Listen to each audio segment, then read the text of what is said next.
이에 바리새인들이 가서 어떻게 하면 예수를 말의 올무에 걸리게 할까 상의하고 자기 제자들을 헤롯 당원들과 함께 예수께 보내어 말하되 선생님이여 우리가 아노니 당신은 참되시고 진리로 하나님의 도를 가르치시며 아무도 꺼리는 일이 없으시니 이는 사람을 외모로 보지 아니하심이니이다. 그러면 당신의 생각에는 어떠한지 우리에게 이르소서. 가이사에게 세금을 바치는 것이 옳으니까 옳지 아니하니까 하니 예수께서 그들의 악함을 아시고 이르시되 가는 자들아 어찌하여 나를 시험하느냐. 세금 낼 돈을 내게 보이라 하시니 데나리온 하나를 가져왔거늘 예수께서 이 형상과 이 글이 누구의 것이냐. 이르되 가이사의 것이니이다.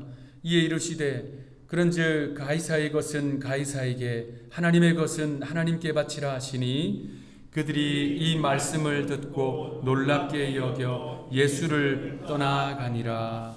아멘. 북유럽에 있는 나라 핀란드는요 유엔에서 발표한 세계에서 가장 행복한 나라 1위입니다.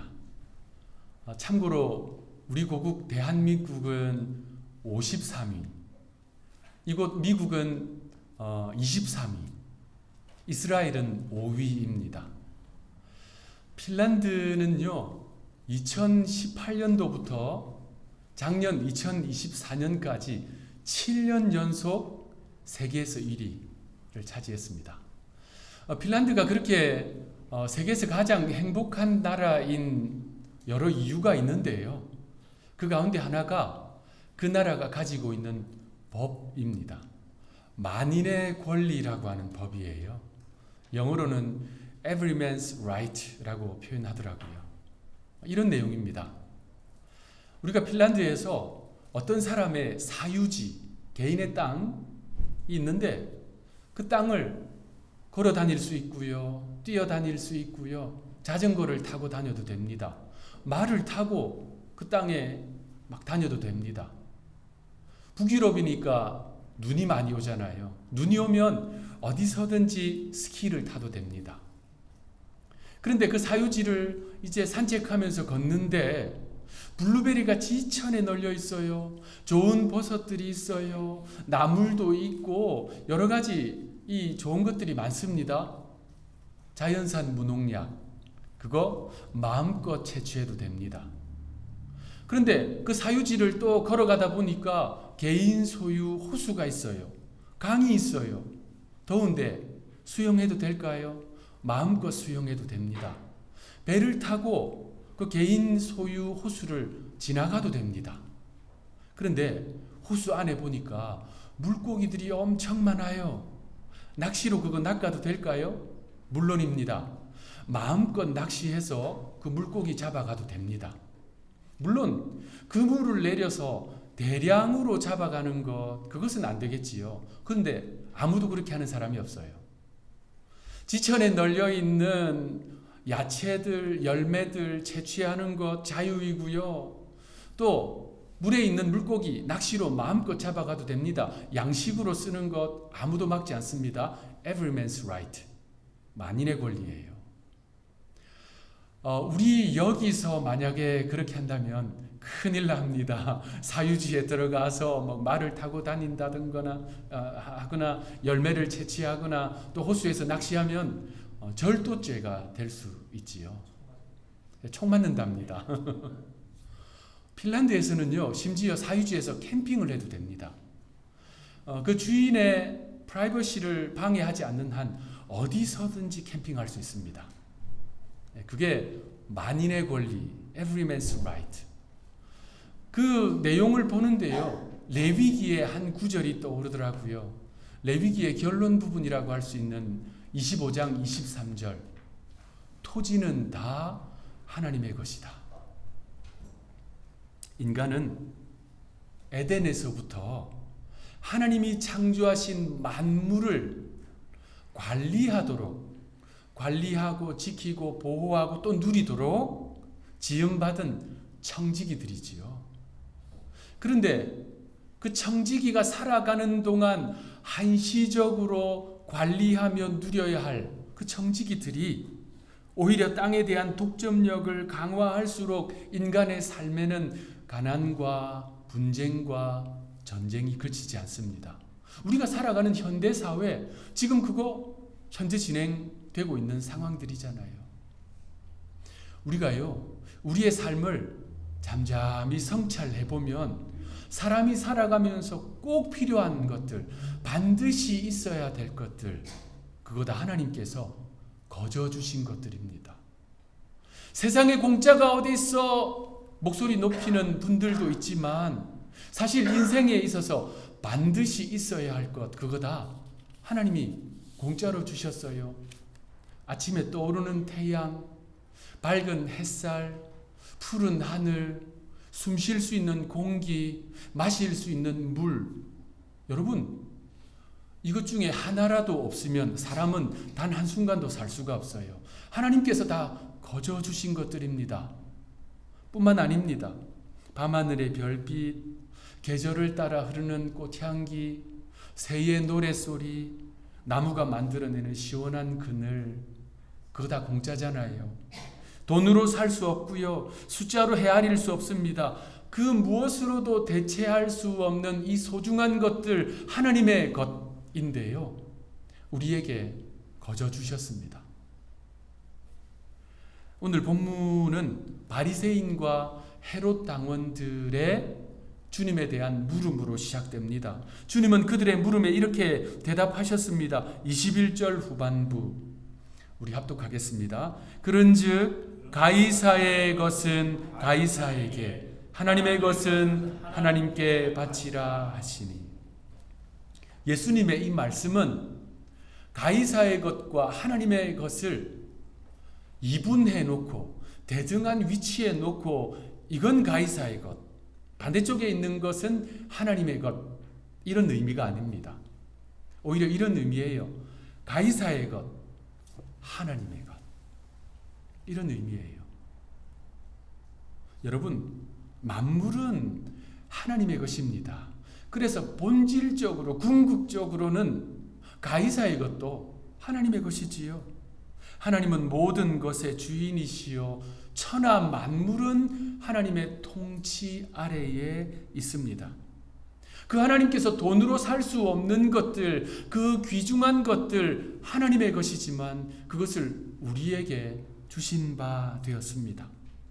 이 사실을 제대로 알 때 진정한 감사가 나오는 것이지요. 그리고 우리가 손을 펴서 기꺼이 나누게 됩니다. 이러한 삶의 태도가 얼마나 행복의 중요한 요소인지 북유럽의 작은 나라 핀란드가 잘 보여주고 있습니다. 오늘 본문 15절 우리 합독하겠습니다. 시작.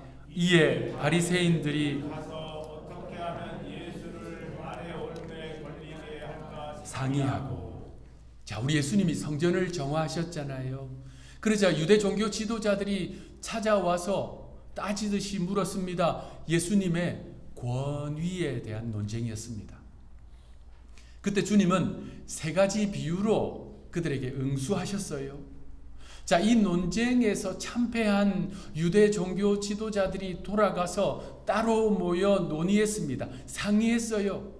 어떻게 올무에 걸리게 할까 논의하고 하다가 드디어 기막힌 최고의 난제를 발견했습니다. 어떻게든 예수님을 함정에 빠뜨릴 수 있고 고소할 수 있는 난제, 그건 종교에 관한 문제가 아니었어요. 사회에 관한 문제였습니다. 바로 납세 문제, 세금 문제예요. 예나 지금이나 이거 다 예민한 부분이잖아요. 오늘 본문 17절 합독하겠습니다. 시작. 그러면 당신의 생각에는 어떠한지 우리에게 이르소서. 가이사에게 세금을 바치는 것이 옳으니까 옳지 아니하니까. 최고의 난제입니다. 어느 쪽으로 대답하든 이 대답하기 어려운, 그야말로 진퇴양난적 질문이지요. 자, 만약에 이 질문에 대해서 예수님이 가이사에게 세금을 바칠 필요가 없다라고 말씀하시면 예수님은 곧장 로마 황제에 대해서 항명하고 거역한 그러한 죄목으로 사형에 처해질 수 있습니다. 반대로 예수님이 가이사에게 세금을 내야 한다라고 말씀하시면 당시 로마 제국에 대해서 반감을 가지고 있었던 대부분의 유대인들이 등을 돌리고 떠날 것입니다. 자, 예수님 시대 이 로마 제국은 로마 시민이 아닌 피지배 민족들, 식민지 백성들에게 특별세를 부과했습니다. 그것을 임페리얼 텍스라고 불러요. 제국세입니다. 여러 제국세가 있는데 그 안에 핵심적인 항목이 바로 인두세입니다. 한 사람당 납부해야 할 세금, 인두세. 오늘 본문 17절에 가이사에게 세금을 바치는 것이라고 되어 있는데요. 우리 한글 성경에는 세금이라 되어 있는데 그 원래 헬라어 단어가 켄소스라는 단어예요. 켄소스가 뭐냐면요, 로마 제국이 제국 전역, 그러니까 식민지 백성들까지 인구 조사를 하고 그 결과를 기록해 놓은 등기부, 이게 켄소스예요. 오늘날 인구조사 센서스라고 하잖아요. 영어 단어 센서스가 바로 이 켄소스에서 왔습니다. 인구조사. 우리 예수님이 아직 그 모친 마리아의 태중에 있을 때 로마 황제가 제국 전역에 인구조사 명령을 내렸잖아요. 누가복음 2장에 그 내용이 나옵니다. 가이사 아구스토가 명령을 내렸다. 역사적인 이름으로는 시저 아구스투스. 역사에도 그 내용이 나와요. 인구조사 명령을 내려서 요셉과 만삭의 마리아가 그 인구조사를 하기 위해서 고향 베들레헴으로 간 거 아닙니까? 본문에 이 바리새인들과 헤롯 당원들이 주님께 물은 이 세금, 켄소스, 인두세, 이게요, 당시 유대인들에게는 정말 불편한 내용이었어요. 유대인들은 선민의식이 있었잖아요. 우리는 하나님으로부터 택함받은 백성이다. 한 사람 한 사람이 우리는 선민이다. 그런데 로마 황제에게 과연 인두세를 내야 하는가? 이것 때문에 유대인들의 반감이 아주 강했습니다. 로마 제국은요, 이 유대 땅을 포함해서 그들이 통치하고 있는 제국 전체에 인두세를 부과했는데 남자는 14살부터 여자는 12살부터 65세까지 인두세를 내게 했어요. 인두세는 은으로 만든 은전 한 데나리온입니다. 한 데나리온은 노동자의 하루 품삯입니다. 그런데 과거 이 고대 시대에는 대가족이었잖아요. 지금보다 훨씬 대가족이었습니다. 한 가정에 6명, 7명 됩니다. 그러면 여자는 12살만 넘으면, 남자는 14살만 넘으면 온 식구가 다 인두세를 한 데나리온씩 내야 합니다. 아주 큰 부담이에요. 그런데 이것 외에도 제국세는 많았어요. 인두세를 포함한 여러 항목들이 있었습니다. 부담스럽지요.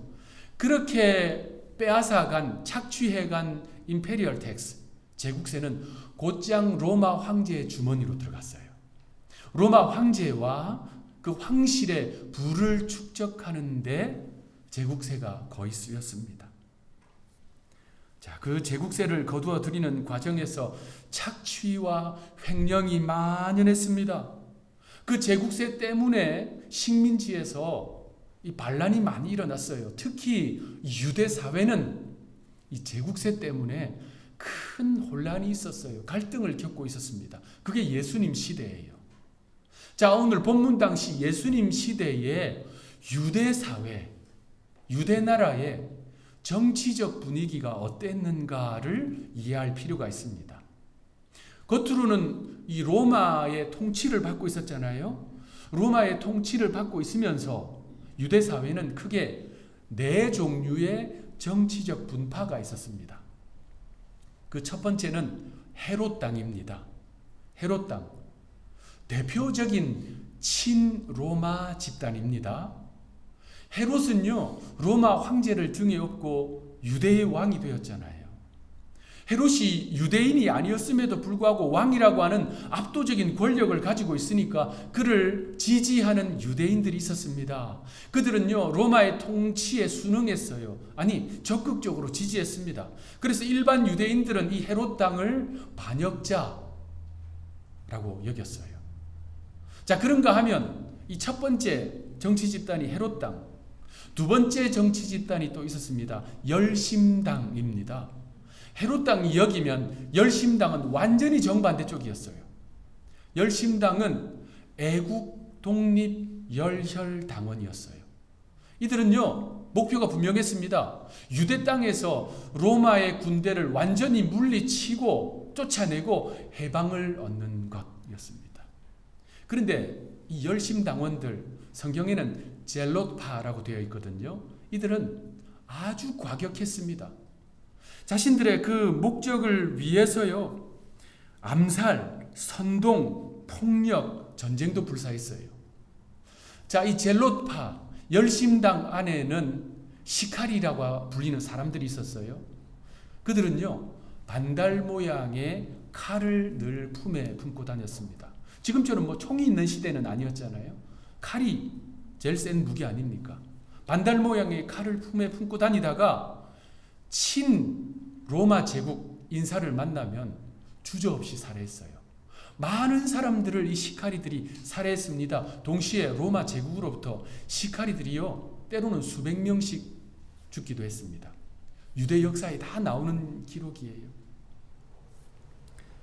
그래서 이 두 번째가 열심당, 세 번째는 중도파입니다. 이 중도파 안에는 바리새파와 사두개파가 있었습니다. 성경에도 많이 나오지요. 바리새파들은 이 율법을 엄격하게 지키는 것으로 유명했습니다. 율법과 전통을 지키면서 자신들을 이 종교성으로 정체했어요. 종교성으로 자신들의 정체성을 나타냈습니다. 그런데 이들은요, 로마 제국과 직접적인 충돌은 피했지만 여전히 반로마적인 사람들이었어요. 그런가 하면 사두개파는 제사장들 출신입니다. 이들은요, 친로마적인 사람들이었어요. 왜냐하면 대제사장 임명권이 당시에 헤롯에게 있었거든요. 그래서 친로마적인 사람들이었습니다. 이들이 중도파, 헤롯당, 열심당, 중도파, 그리고 네 번째가 에세네파입니다. 에세네파는요, 로마 제국도 싫고 또 이 형식적인 유대 종교도 싫다 하고 광야로 나갔어요. 광야로 나가서 공동체를 형성했습니다. 그러면서 금식하고 금욕하면서 경건하게 살았던 사람들, 에세네파입니다. 이렇게 유대 사회에는 당시 네 분파로 나누어져 있었어요. 헤롯당, 열심당, 중도파, 에세네파.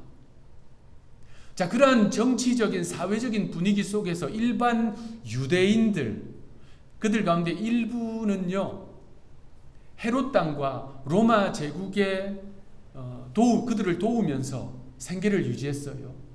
또 그들 가운데 일부는 바리새인들을 추종하면서 율법을 엄격하게 지키는 것으로 그냥 하루하루 살았습니다. 그 가운데 또 일부는 열심당의 과격하고 폭력적인 독립운동에 가담했습니다. 나머지 사람들은 이것도 저것도 다 싫다 하고 광야로 나가서 금욕주의적인 삶을 살았습니다. 그들 모두에게 있어서 뜨거운 감자, 소위 뜨거운 감자, 논쟁점이 바로 이 세금 문제예요. 그들 다 이 세금에 아주 민감했습니다. 오늘 본문을 보십시오. 예수님께 이 질문을 한 사람들이 누구입니까? 15절, 16절을 보면 바리새인들과 헤롯 당원들입니다. 평소에 이 둘은요, 안 친했어요. 아니, 서로 적대적이었습니다. 바리새파는 반유대, 헤롯 당원은 적극적인 친유대. 그래서 서로 적대시했어요. 그랬던 그들이 예수님을 공격하기 위해서 한 마음이 되었습니다. 그리고 찾아와서 따지듯이 묻는 거예요. 로마 황제에게 세금을 바칩니까? 맙니까? 대답해 주십시오. 앞서 말씀드린 대로 예수님이 이 물음에 대해서 바치지 말아야 한다 라고 대답하시면 헤롯 땅이 가만히 있겠습니까? 바로 로마 제국에 고소할 것입니다.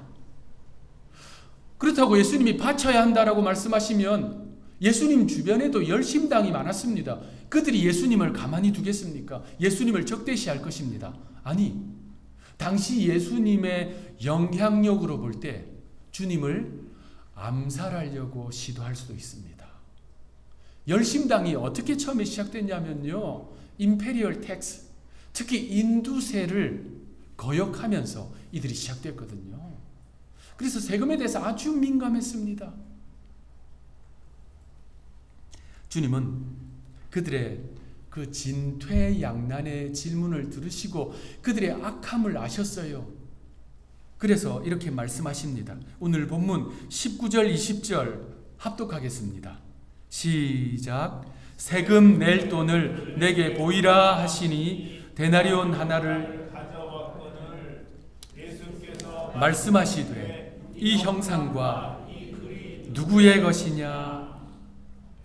당시 제국세로 납부한 은전 데나리온, 이렇게 생겼습니다. 화면.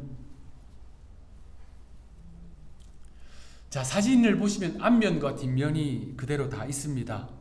앞면에 새겨져 있는 인물, 예수님 시대의 로마 황제입니다. 두 번째 황제 티베리우스 가이사르입니다.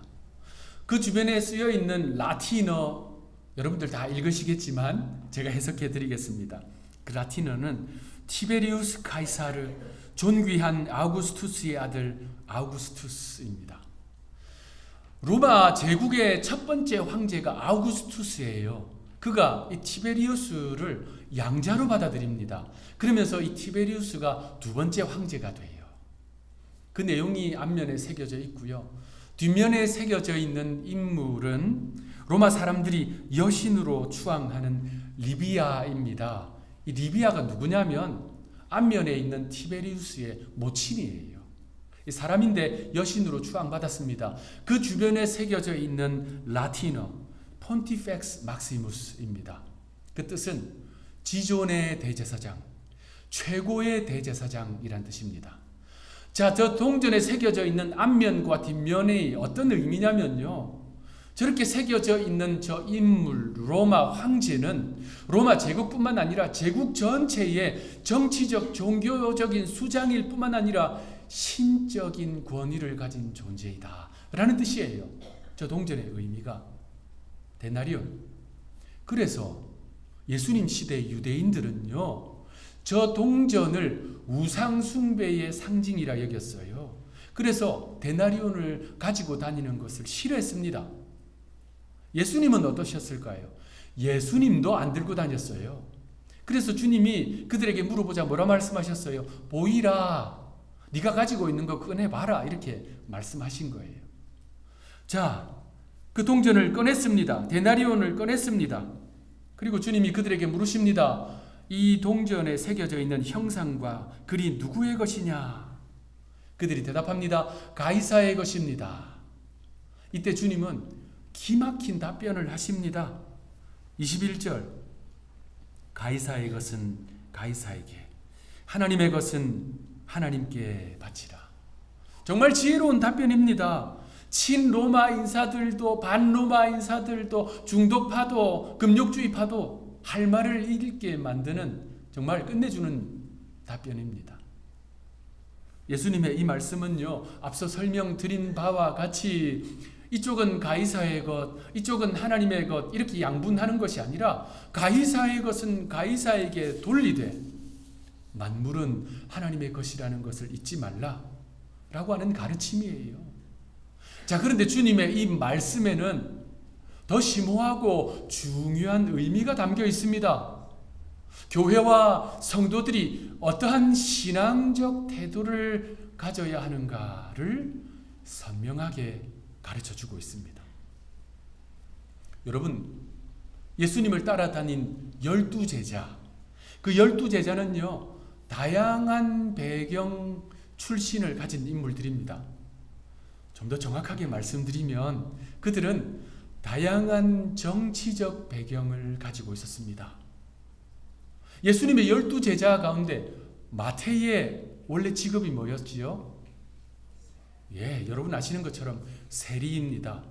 성경시대, 예수님 시대의 세리는 대표적인 헤롯 땅 수하입니다. 백성들로부터 세금을 걷어가지고 로마 황제한테 갖다 바치는 이들은요, 친로마 헤롯 땅 수하의 사람들입니다. 마태가 그러한 사람이었어요. 그런가 하면 예수님의 제자 중에는 완전 반대에 있는 열심당도 있었습니다. 그가 바로 가나나인 시몬입니다.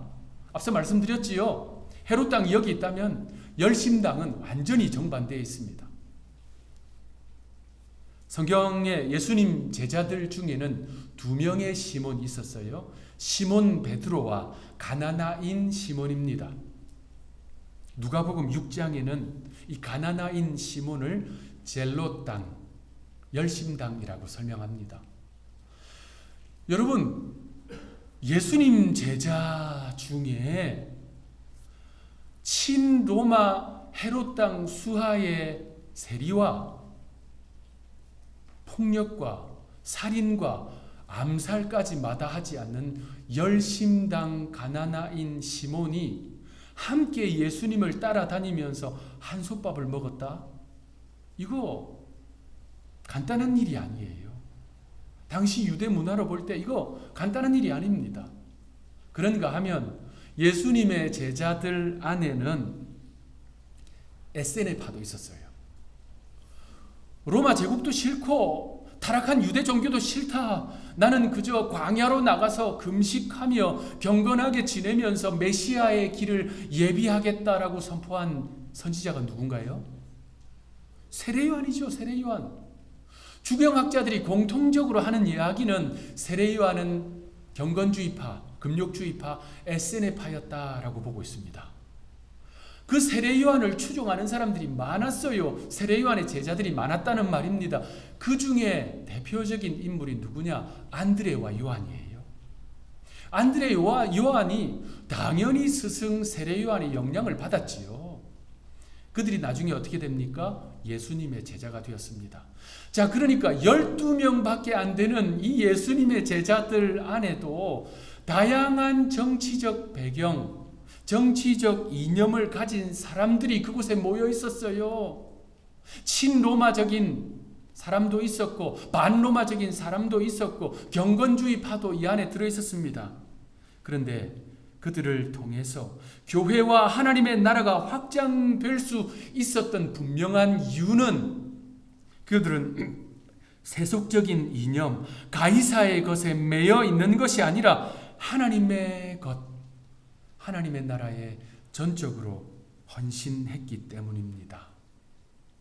유대 사회가요, 로마 제국이라고 하는 세속 권력에 대한 정치적 관점의 차이로 사분오열되어 있었지만 예수님은 그 어떤 이념에도 치우치지 않으셨습니다. 예수님은 친로마, 반로마 아니었습니다. 예수님은 중도파도 아니었고 금육주의파도 아니었어요. 예수님은 완전히 새로운 복음, 하나님의 나라를 들고 나오셨어요. 그것을 선포하셨습니다. 그리고 그 하나님의 나라로 세상을 변화시키기 시작하셨습니다. 그러므로 그 예수님을 구주로 고백하며 따르는 그리스도인이라면 정치적 이념이 신앙을 앞설 수 없습니다. 정치적 이념이 복음을 앞서서는 안 됩니다. 예수님을 구주로 고백하며 따르는 제자라면 말입니다. 교회는 가이사의 것이 될 수 없습니다. 교회는 철저히 하나님의 것입니다. 예수님의 제자들이 그러했듯이 우리 교회도, 세상의 모든 교회도 다양한 정치적 이념을 가진 분들이 모여 있습니다. 그 교회를 한 몸으로 이루는 것은 정치적 이념이 아닙니다. 교회를 한 몸으로 이루는 것, 예수 복음입니다. 예수님을 따르는 제자들이 자신들이 가지고 있었던 정치적 이념을 주장했다면 결코 교회는 세워지지 않았을 것입니다. 교회를 한 몸으로 이루는 것, 예수 복음, 예수 십자가의 복음, 그것 외에는 없습니다. 가이사의 것이 아닌 하나님의 것이라는 사실을 우리는 분명하게 기억해야 합니다. 교회에서 정치 이야기, 정치 논쟁이 생기기 시작하면 그것은 자주 그 교회를 불화에 빠뜨리는, 분쟁을 일으키는 원인이 된다는 사실을 우리 잊지 말아야 합니다. 그것 때문에 어려움 겪고 있는 교회 제가 여러 답니다. 한국도 미국도. 우리는 다양한 정치적 배경을 가지고 있습니다. 그리고 그것을 가지게 된 각자의 인생 경험이 있고요. 또 역사적 사건들이 분명히 존재합니다. 그래서 가지게 된 각자의 정치적 식견 가벼이 여기지 않습니다. 존중합니다. 무시하지 않고 서로 존중합니다. 그러나 이 교회는 예수님을 본받아 하나님의 것, 하나님 나라, 복음에 집중해야 합니다. 예수님의 제자들이 그러했듯이 우리도 그러해야 합니다. 어떤 저명한, 세계적으로 저명한 역사학자, UCLA에서 가르치는 역사학자가 이런 글을 썼더라고요. 세속 정치는 역사적으로 쭉 살펴볼 때 선과 악의 대결 구도가 아니다. 많은 사람들은 자신이 서 있는 이 정치 영역, 정치 진영이 선이고 반대쪽이 악이다라고 말합니다. 그런데 역사학자가 인류 역사를, 정치 역사를 살펴보니까 선과 악의 대결 구도가 아니다. 오히려 최악과 차악의 대결 구도인 경우가 많다. 그래서 오늘날의 유권자들은 참 이 표현이 재밌어요. 나쁜 사람과 더 나쁜 사람을 분별해내야 하는 어려운 임무를 가지고 있다. 그 역사학자 말 맞다나 우리가 살아가는 세상이 그러한 세상이라면 그리스도인들은요, 깨어 하나님의 공의가 실현될 수 있도록 눈을 뜨고 깨어 있어야 합니다. 자, 그러나 반복적으로 말씀드립니다. 교회는 가이사의 것, 세속 권력, 세속 정치 영역이 아닙니다. 철저히 하나님의 것입니다. 그런데 교회 안에서 정치 이야기, 정치 논쟁이 예수님 십자가, 복음, 구원, 은혜보다 많아지게 되면 그 교회는 곧 본질을 상실하게 되고 불화에 휩싸이게 됩니다. 현재 우리 고국 한국의 정치적 상황 너무나도 극단적입니다. 가슴 아픈 일이에요. 기도해야 할 일입니다. 조금 전에 장로님이 기도하신 것처럼 우리 기도해야 할 일입니다. 우리 그리스도인들 애통해하면서 기도해야 해요. 그런데 그러한 애통을 느낀다면 그거 정말 거룩하고 고귀한 애통이에요. 하나님이 주시는 마음입니다. 그 애통을 느낀다면 교회에서 우리 자신의, 나 자신의 정치적 식견을 드러내기 이전에 홀로 울며 가슴치며 금식하며 기도할 일입니다.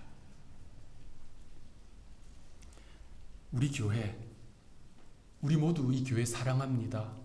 저도 이 교회 사랑하고 여러분 다 우리 교회 사랑합니다. 그런데요, 교회는 참 깨어지기 쉬운 그릇입니다.